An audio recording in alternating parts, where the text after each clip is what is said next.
नमस्कार मित्रों, मैं आशुतोष शर्मा पुनः एक बार आज आपके साथ जुड़ा हूँ। जैसा कि आप जानते हैं, दिल्ली में चुनाव की हलचल बहुत तेज हो चुकी है। आज हम बात करेंगे रोहतास नगर विधानसभा की और उस पर भी बात करेंगे आम आदमी पार्टी की, क्योंकि चुनाव की घोषणा सीट की हो चुकी है और पूर्व विधायक सरिता जी को यहाँ से टिकट दिया गया है, लेकिन कार्यकर्ता विरोध कर रहे हैं। इस पर बात करने के लिए आज हमारे साथ वरिष्ठ कार्यकर्ता मलिक जी हमारे साथ हैं। पूरा परिचय भी जानेंगे, संगठन के बारे में विरोध क्यों है ये भी जानेंगे। मलिक जी, आपका स्वागत है हमारे चैनल समाचार भारत टीवी में। बहुत बहुत धन्यवाद आपका। मलिक जी, क्यों विरोध है? देखिए, विरोध के कारण आप देख लीजिए और ये बहुत ही आधारभूत कारण है। 2015 में जिस उम्मीद से क्षेत्र के लोगों ने, सभी जिम्मेदार समाज के लोगों ने इस लड़की को जिताया, आम आदमी पार्टी को जिताया, तो उन उम्मीदों पे लड़की खरी नहीं उतरी। बिल्कुल ना तो लोगों के संपर्क में आई। भाई, आप आए हो, विधायक बने हो, क्योंकि इस क्षेत्र से इसका जुड़ाव नहीं था। जो यहाँ की कल्चर है, यहाँ की संस्कृति है, इससे जुड़ाव नहीं था। लेकिन जो तो लोगों ने आपको जिता दिया, तो आप लोगों से जुड़ी। आप लोगों से बिल्कुल नहीं जुड़ी और उसी का नतीजा है कि अगला जो चुनाव हुआ, उससे पहले जो 2017 में नगर निगम का चुनाव हुआ, हम चारों सीटों हारी। जवाबदेही होनी चाहिए किसी की, अकाउंटेबिलिटी विधायक की है। चारों सीटें हम बुरी तरह हारे। उसके बाद 2020 में फिर पार्टी ने इनको लड़ा, 13,500 मतों से हारी। इसकी जवाबदेही किसकी है? अकाउंटेबिलिटी केवल सरिता सिंह की है, क्योंकि पार्टी ने तो पूरे प्रदेश में काम किया, सारी सुविधाएं जनता को दी।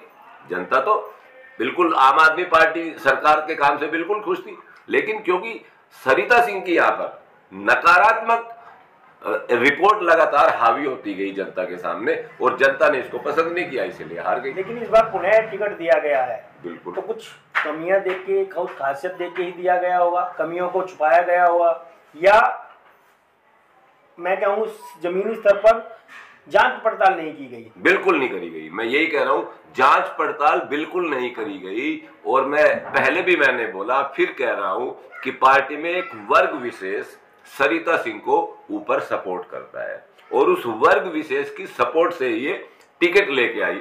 और टिकट भी इतनी जल्दी घोषित करा एक रणनीति के तहत कि देखते हैं जनता का रिएक्शन क्या है, लोगों की प्रतिक्रिया क्या है। नहीं, प्रतिक्रिया तो आप जैसे नेगेटिव जा रही है, लोग आंदोलन भी कर रहे हैं, प्रदर्शन भी कर रहे हैं। बिल्कुल। लेकिन फिर भी यदि टिकट नहीं कटा, अगर टिकट नहीं कटा तो निश्चित रूप से पार्टी को गलत नतीजा भुगतना पड़ेगा, क्योंकि जनता किसी की गुलाम नहीं है। वोट तो जनता देगी ना।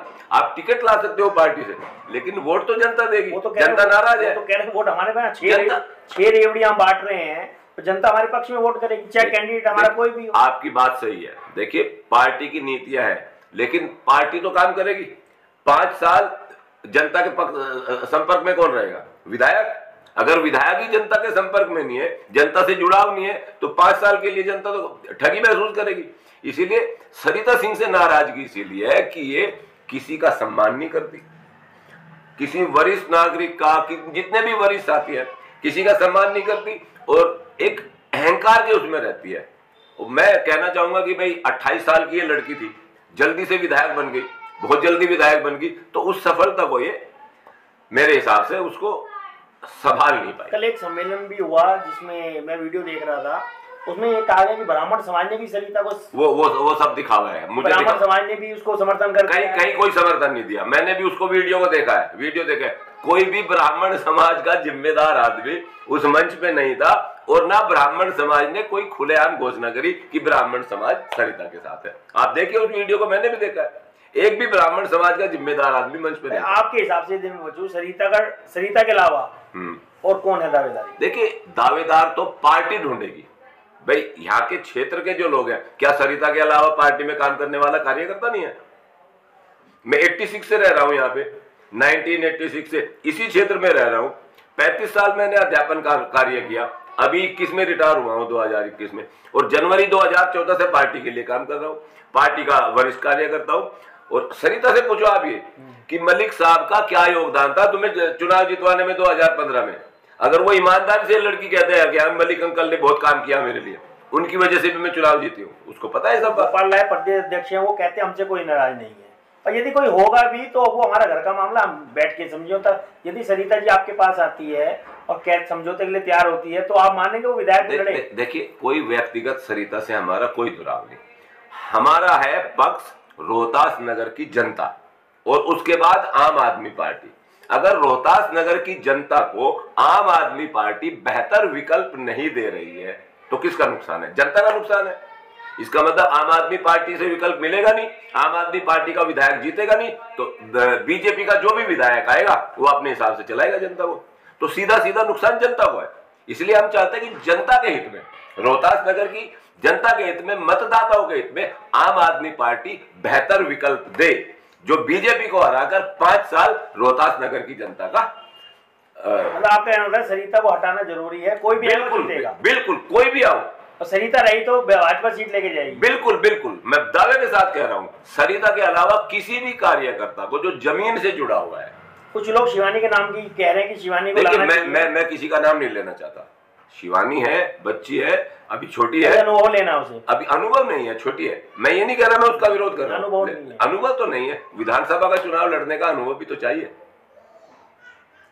भाजपा के जो यहाँ विधायक है जितेंद्र महाजन जी, यदि मैं उनके बारे में आपसे पूछूं तो यदि वो क्षेत्र में कुछ काम करते हैं नहीं, या कुछ एक होता है कि आप रहे हुए सरिता नहीं है, वो थे, उन्होंने कुछ काम करा अच्छा है या नहीं? देखिए, जितेंद्र छोटा भाई है हमारा और मैं मानता हूं कि उस लड़के का व्यवहार अच्छा है, लेकिन खाली व्यवहार से थोड़ा ना काम चलेगा। जनता तो काम मांगती है। काम तो दिल्ली में सरकार उसके हमें काम ही नहीं करने दे रही। क्या बात कर रहे हो? काम नहीं करी, केंद्र में तुम्हारी सरकार है भाई, तुम विधायक है, केंद्र में तुम्हारी सरकार है, और जो सरकार विधायक का फंड देती है उसको लगाने से कोई रोक देगा? वो तो कह रहे हो मैं लगा रहा हूँ, वो तो काम कर रहा हूं। अगर लगा रहा है तो भारतीय जनता पार्टी के ही कार्यकर्ता उनसे नाराज क्यों है? अभी मैं 20-25 दिन पहले वहां गया था, इधर एक उसमें क्या नाम रामनगर वार्ड में एक कॉलोनी में हमारे मित्र थे, उन्होंने भाजपा के कार्यकर्ता हैं दोनों, हमारे युवा साथी, उन्होंने कहा कि 4 लड़के हैं जो जितेंद्र के आसपास रहते हैं, उनके अलावा वो किसी की सुनता ही नहीं, और मतलब बोलने से पहले बहाना तलाश लेता है काम ना करने का। ये उनकी भाजपा वालों की रिपोर्ट है। तो आप फिलहाल दिल्ली प्रदेश अध्यक्ष हैं गोपाल राय, क्या कहना चाहेंगे, क्या अपील करना चाहेंगे? रोहतास नगर की क्या आवाज है जो आप वहां तक पहुंचाना चाहते हैं? यदि गोपाल राय ना सुने तो केजरीवाल तक क्या संदेश देना चाहते हैं जो वहां तक पहुंचे और आपके हिसाब से रोहतास नगर की जनता को उसका फायदा हो? देखिए, मेरी 2 बातें हैं। अभी परसों गोपाल राय जी आए थे, कार्यकर्ता सम्मेलन था, और वहां पे जो है ना बाहर कार्यकर्ता विरोध कर रहे थे, और गोपाल राय जी को वो विरोध की आवाज अंदर सुनी मंच पे। भाई, गोपाल राय जी प्रदेश अध्यक्ष होने के नाते और पार्टी के इतने वरिष्ठ नेता होने के नाते, कैबिनेट मंत्री होने के नाते, इतनी पॉलिटिकल कर्टसी उनको दिखानी चाहिए थी कि उनको बुलाते। भाई, ये क्या विरोध कर रहे हैं? हमारे पार्टी के कार्यकर्ता, उनकी बात तो सुनते। तो वो अपने बारे में नहीं सुनते किसी। अब देखो, मैं उनकी कार्यशैली पे मैं कुछ नहीं कहना चाहता, वो क्या करते हैं, लेकिन मैं तो यहाँ की इस घटना की बात कर रहा हूँ। नहीं सुनेंगे उन्होंने भाई इतना तो सुनते। भाई, ये हमारी पार्टी के कार्यकर्ता जो बाहर खड़े आवाज लगा रहे हैं, अंदर की मीटिंग में डिस्टर्ब हो रही है, उनमें से तुम सबको नहीं बुलाते, उनके रिप्रेजेंटेटिव्स को बुला के बात कर लेते। बताओ भाई, आपकी प्रॉब्लम क्या है, आपकी शिकायत क्या है? नहीं बुलाया, नहीं बुला, बिल्कुल नहीं बुला। पिछली गली से उनको एंट्री कराई और जैसे गेट बंद कर दिया। आप देखिए, शशि पब्लिक स्कूल का दरवाजा बंद कर दिया। क्या इतने डरे हुए हो तुम अपने पार्टी के कार्यकर्ताओं से कि गेट बंद करके जो है ना मीटिंग करोगे? जब वोट मांगने जाओगे तब भी ऐसे डरोगे गेट बंद करके? भाई, गेट बंद करने का मतलब क्या है? अगर पार्टी के कार्यकर्ता हुड़दंग मचा रहे थे तो देखते तो उनको, हुड़दंग मचाते तो उनकी खुद बदनामी होती, हुड़दंग होगी। आप उनकी बात तो सुनते। तो मेरे हिसाब से गोपाल राय जी को बात सुननी चाहिए थी, और यही तो रहते हैं गोपाल राय जी, और यही आ गए 4-3 महीने के लिए। मैं कहूँ रोहतास नगर और बाबरपुर साथ साथ है, तो कभी भी बुला के सुनिए। वो अब पूछे भाई क्या प्रॉब्लम है। एक बात बताओ, गोपाल राय जी प्रदेश अध्यक्ष हैं और 10 साल से क्या उनको रिपोर्ट नहीं है रोहतास नगर की कि रोहतास नगर में पार्टी का क्या हाल है, सरिता सिंह का क्या माहौल है? और ये तो पार्टी के सामने है भाई। सारे चुनाव आ रहे हैं हम उस दिन से 2015 के बाद से सारे चुनाव आ रहे पार्टी। क्या पार्टी को पता नहीं है? और कैसे कैसे कितने कितने वोटों से आ रहे। दूसरी बात देखो, शिवानी जीती, वो भी एक का कारण था। शिवानी एक तो पांचाल समाज, सारा तन मन धन से उस लड़की के साथ लग गया, कि भाई हमें पहली बार टिकट मिला है पंचाल समाज को, हम इस लड़की को जिता जाएंगे। मार्जिन कम रहा लेकिन जीती 300 350 वोटों से जीती, और उसका नागर का विरोध भी वो था। नागर जो यहाँ से निगम पार्षद थी बीजेपी की, उनके समाज के खुद आदमी शिवानी के साथ आके शिवानी को जीता। दूसरी बात, मैं एक बात और कहना चाहता हूं। पहली बात तो यह कि भाई सरिता का जो विरोध है उसको पार्टी ईमानदारी से, पार्टी हित में, रोहतास नगर की जनता के हित में ईमानदारी से उसको सुने। दूसरी बात, देखिए आज राजनीति मुद्दे हर चुनाव में बदलते हैं। भाई 2015 में क्या मुद्दे थे वो अलग है, 20 में क्या मुद्दे थे अलग है, अब मुद्दे क्या है उनको देखना चाहिए। रोहतास नगर विधानसभा क्षेत्र में 70% से ज्यादा लोग पश्चिमी उत्तर प्रदेश के रहते हैं। आप देखिए, मतलब भाई राजनीति में प्रतिनिधि तो मिलना चाहिए। क्या पश्चिमी उत्तर प्रदेश का कोई भी निवासी यहाँ पे ऐसा नहीं है जो चुनाव लड़ सके? इतने दिनों से रह रहे हैं सब, उनमें से कोई प्रतिनिधित्व नहीं मिलना चाहिए? अगर मैं गलत कह रहा हूं बोलिए। पश्चिमी उत्तर प्रदेश के रह रहे। दूसरा मेरा बहुत ही महत्वपूर्ण मुद्दा है कि 10 विधानसभा क्षेत्र है नॉर्थ ईस्ट में, 2 रिजर्व हो गई, उनमें कोई कुछ नहीं कर सकता, हम सम्मान करते हैं भाई, रिजर्व तो होनी चाहिए। 2 सीट चली गई हमारे मुसलमान समाज को, उसमें हम कुछ नहीं कर सकते। बाकी 6 सीट बची, 6 में से 3 हमारे हुए, रोहतास नगर, करावल नगर और गोंडा। और जो 3 सीट है उनमें गोपाल राय जी न तो पश्चिम का प्रतिनिधित्व, और ऊपर से दिलीप पांडे भाई और संजीव झा, तीनों सीट इनकी हैं। तो 10 सीट में से क्या इधर ओबीसी समाज, मैं इस मुद्दे को हाईलाइट कर रहा हूं, ओबीसी समाज को क्या एक भी टिकट नहीं देना चाहती पार्टी? या ओबीसी समाज की वोट नहीं चाहिए? ओबीसी समाज को प्रतिनिधित्व नहीं मिलना चाहिए? और हम तो हारी हुई सीट पे, जो मतलब बुरी तरह हारी हुई सीट है, उस पे मांग रहे हैं तुम 1 सीट ओबीसी समाज को दे दो, किसी को भी ओबीसी समाज को ले लो रोहतास नगर से, और जो भी लगेगा वह पार्टी का अच्छा प्रतिनिधित्व करेगा उसको आप टिकट दे दो। इतना तो हक बनता है ओबीसी समाज का, 10 में से 1 तो दो भाई। ओबीसी की अगर जनसंख्या देखें हम पूरे नॉर्थ ईस्ट दिल्ली में, तो मेरे हिसाब से वो भी जो है ना आधे से ज्यादा जनसंख्या ओबीसी की है। ओबीसी को क्यों नहीं टिकट देना चाहिए? अगर बीजेपी ओबीसी को टिकट देगी, कांग्रेस ओबीसी को टिकट देगी, आम आदमी पार्टी ओबीसी को टिकट नहीं देगी, तो ओबीसी वोट किसको देगा भाई? तो सामाजिक समीकरण है।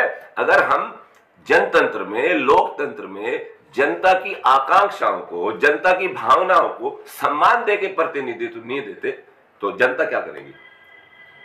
जनता को तो अपना फैसला लेने का अधिकार है। तो ये हमारे साथ वरिष्ठ कार्यकर्ता मलिक साहब जुड़े, इन्होंने समस्या भी बताई और विरोध क्यों किया जा रहा है ये भी इन्होंने बताया।